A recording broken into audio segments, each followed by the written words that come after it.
A cluster of 4 rabbis made their winding way to Jerusalem. When they reached Mount Scopus, they looked out across the valley and could see what was once the magnificent Holy Temple, the center of Jewish life, now destroyed, and they tore their garments in grief. This scene takes place sometime after 70 CE. The Romans have dismantled Jewish leadership and sovereign rule. They've slaughtered thousands, exiled masses, burnt much of Jerusalem, and looted and destroyed the temple. Now, it was not news to these rabbis that the temple was destroyed. They were not making a pilgrimage to Jerusalem, expecting to see Jews flowing from all directions toward the holy city, coming together in celebration, carrying their offerings as they had in the past. This had all ceased with Roman destruction.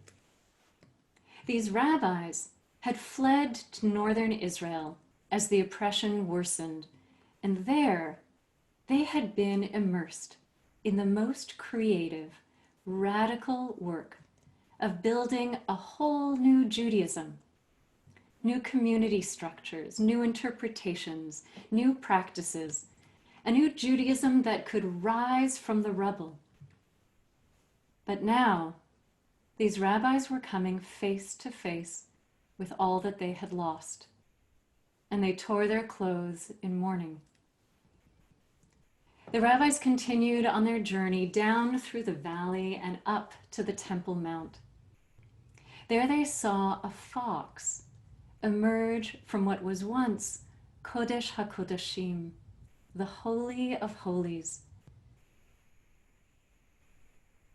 3 of the rabbis broke down weeping, and Rabbi Akiva laughed. Rabbi Akiva asked the other rabbis, "Why are you weeping?" The other rabbis answered, "This site was once the home of God's presence among us, a place of sacred gathering, a place so holy that any non-priest who entered would die. And now foxes run here. This is worthy of weeping." "And why are you laughing?" Rabbi Akiva responded, "I'm laughing for the same reason." At this, the rabbis were comforted. We'll turn to the laughter later. But right now, I want to invite these rabbis to stand beside us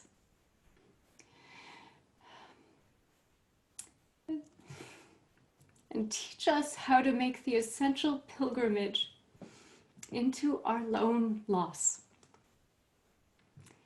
We are now 7 months into this global pandemic and all the ways that it has profoundly shaken and altered our lives, dismantled many of our institutions, unraveled our ways of participating in culture, being in community together, being in human relationship. It has exposed inequities in our society, racism in our culture, the vulnerabilities that have always been there, but are now being laid bare for all to see. Even as children are going back to school and restaurants have been open, we're living in times of profound tragedy. I know that many of you have been diligent seekers of goodness and joy wherever you can find it. I've been hearing about many of you spending more time outdoors, hugging trees, reading poetry and listening to music, making art and kombucha, having regular Zoom calls with friends around the world, spending time with family in ways you usually don't have time for, checking in on dear ones and neighbors who are vulnerable, and doing anything you can to contribute. Thank goodness for human resilience. It's not a uniquely Jewish quality, but from a long history of catastrophe, it has been woven into Jewish DNA to cultivate Ein Tovah, a perspective of goodness, digging for blessings even in the most painful situations. And this is certainly a time to practice gratitude on steroids, to kiss every subtle gift, to feel how precious it is to inhale and exhale, to let our eyes smile from behind a mask, and to make the most of the conditions we're in.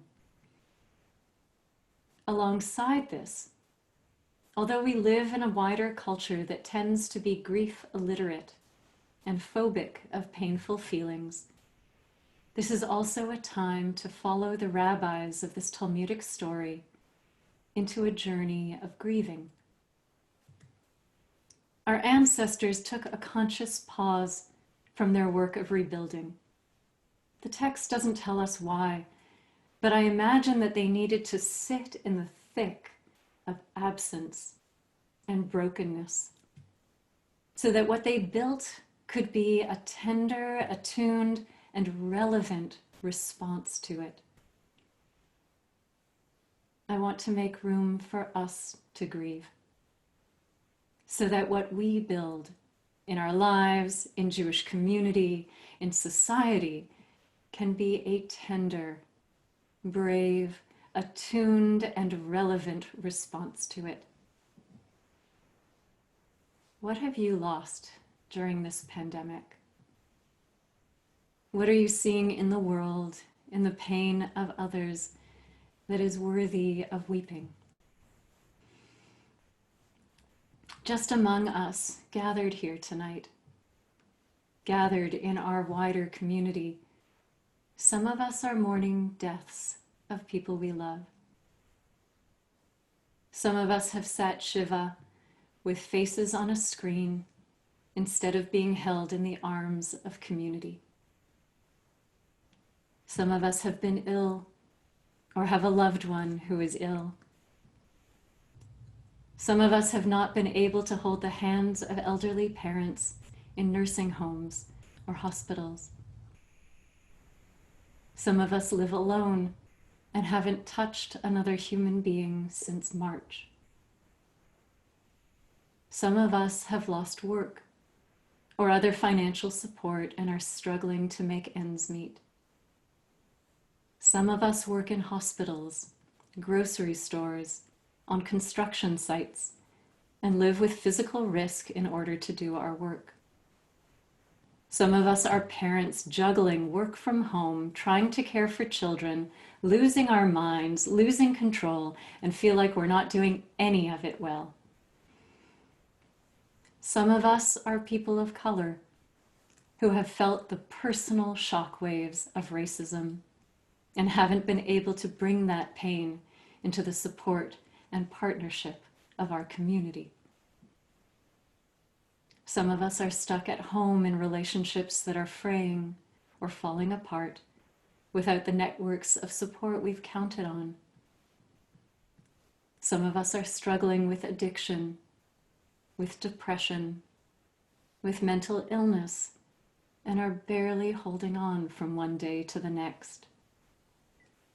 All of us are sitting in our separate homes looking at screens tonight, when what we yearn for is the experience of sitting side by side with all that is in our hearts, finding belonging and buoyancy in a sea of voices and prayers of weeping and laughing, so that we can palpably know how connected we are. All this and more is worthy of weeping. So how do we face all of this without getting lost in despair? For some of us, it can feel like turning toward pain in our lives and in the world would open such a floodgate of sadness and anger that you feel you would drown in it. Some of us have learned how to function on top of grief, very skillfully, pushing through with deep breath and a stiff upper lip. But as Stephen Levine, the author and teacher of grieving, writes, it's pretty hard to kiss someone who's keeping a stiff upper lip. That kind of self-protection keeps us moving through, but there's no love or understanding there. in order to feel our way through all the truths of this time. Let's lean into love and lean into understanding. These four rabbis made their journey together. There is no way to do this except together. Please do not give in to the pull to isolate. Whatever support you think you have, whatever support you give, reach out more. Even in traveling through the valley of the shadow of death together, these rabbis offered each other the simplest act of generosity, connection, and love. They asked, "Why are you weeping?" They asked, "Why are you laughing?" Ask people how they are. It sounds so simple. Ask people you don't know very well. Ask people who are different from you. When someone says that they're fine, ask again, "How are you really?" And be ready to listen. Be willing to cry and rage and laugh together.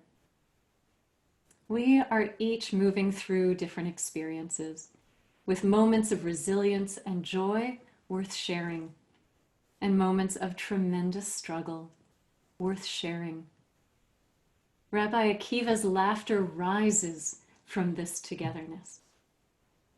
Hearts that learn to open together in grief have the agility to open together in laughter, moving back and forth between them, opening to everything that is real and true and alive. This makes grieving expansive rather than contracting into ourselves. When you feel that you're overwhelmed or stuck, when you feel like you have nothing to give, when you feel spent from giving too much, I encourage you to pray for the well-being of others. Prayer doesn't replace activism for change, but prayer is a form of activism, whatever you believe. It places others at the center of your concern, and it strengthens a genuine desire for the safety and ease, goodness and peace of others for their benefit. And prayer is a leaning into the divine reality that we meet at the limits of our control. This is an essential time for that humility, whatever name you give to it. And when someone asks how you are, can you practice noticing that there is another person there, walking alongside you? Can you share your struggles, not as a kvetch, a dump of complaints, but as an invitation to sit together in the brokenness? An invitation of generosity, connection, and love. My friends, this is what Jewish community is here to do. We have to do this with and for each other, collectively. This grieving is going to continue for quite some time. It's not only up to the Chesed committee or the rabbi, but we all need to lean in here. We need to be connected to each other in much deeper and new ways, so that we can also be connected to the wider world with clear commitment and new, freed up energy. The rabbis had a creative, radical, communal building project to go back to that was informed by grieving and by laughter. And so do we. Please make sure we don't build it without you. As Winston Churchill was working to form the United Nations after the devastation of World War II, he famously said, "Never let a good crisis go to waste." Let's use this crisis well and wisely. Let's grieve together and let's laugh together to meet all that this new year brings. Shana Tova.